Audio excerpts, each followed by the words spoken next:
शरद पवार की स्ट्रेटेजी से कठिन हुई पश्चिमी महाराष्ट्र की लड़ाई। माढ़ा और सोलापुर सीट पर बीजेपी से सीधी टक्कर। पश्चिमी महाराष्ट्र में चुनावी मुकाबला रोचक होता जा रहा है। यहां माढ़ा और सोलापुर लोकसभा सीट की लड़ाई दिलचस्प होने वाली है।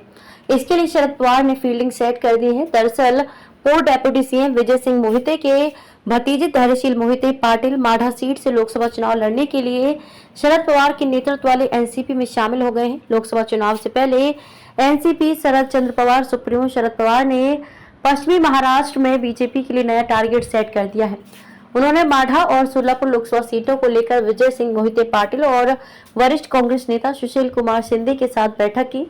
मोहिते को एनसीपी के साथ लेकर शरद पवार ने पश्चिमी क्षेत्र में महावीर अघाड़ी के लिए एक और गढ़ मजबूत कर लिया है। एक ही पीढ़ी के तीन नेता अकलूज में मोहिते के घर पर दोपहर के भोजन के लिए मिले।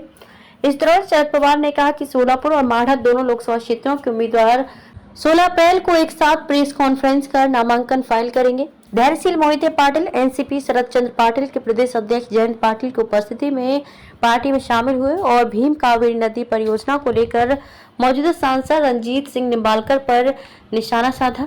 हालांकि भाजपा के एमएलसी और धैर्यशील मोहिते के भाई रंजीत सिंह मोहिते ने मोहिते परिवार के साथ मंच साझा करने से परहेज किया। माढ़ा और सोलापुर में बीजेपी से सीधी टक्कर।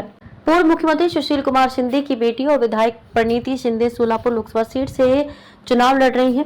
वहीं माढ़ा से विजय सिंह मोहिते के भतीजे धैर्यशील मोहिते शरद पवार की पार्टी एनसीपी से चुनाव लड़ेंगे। मतलब साफ है कि सोलापुर और माढ़ा इन दोनों सीटों पर लड़ाई सीधे तौर पर बीजेपी उम्मीदवारों से है। 2019 में फडणवीस ने लिया था मोहिते का समर्थन। 2019 में देवेंद्र फडणवीस ने माढ़ा से रंजीत सिंह निंबालकर को जिताने के लिए मोहिते का समर्थन हासिल किया था। विजय सिंह मोहिते के बेटे को एमएलसी की पेशकश के बाद भतीजे ने 2024 के लोकसभा चुनाव के लिए शरद पवार के साथ रहना पसंद किया। कभी कांग्रेस में रहे बड़े नेता भाजपा के खिलाफ एकजुट हो रहे हैं और क्षेत्र में नए समीकरण बना रहे हैं। धनगर समुदाय के नेता के साथ नहीं बनी बात। शरद पवार धनगर समुदाय के नेता महादेव जानकर को माढ़ा लोकसभा क्षेत्र से चुनाव लड़ने के लिए मना रहे थे। महादेव जानकर और शरद पवार के बीच 4 बैठकें हुई, लेकिन देवेंद्र फडणवीस के साथ बैठक के बाद जानकर ने परभणी से लोकसभा चुनाव लड़ने के अपने फैसले की घोषणा की। इसके बाद शरद पवार माढ़ा लोकसभा सीट के लिए एक नए उम्मीदवार की तलाश में थे, जहां से उन्होंने खुद 2009 में चुनाव लड़ा था।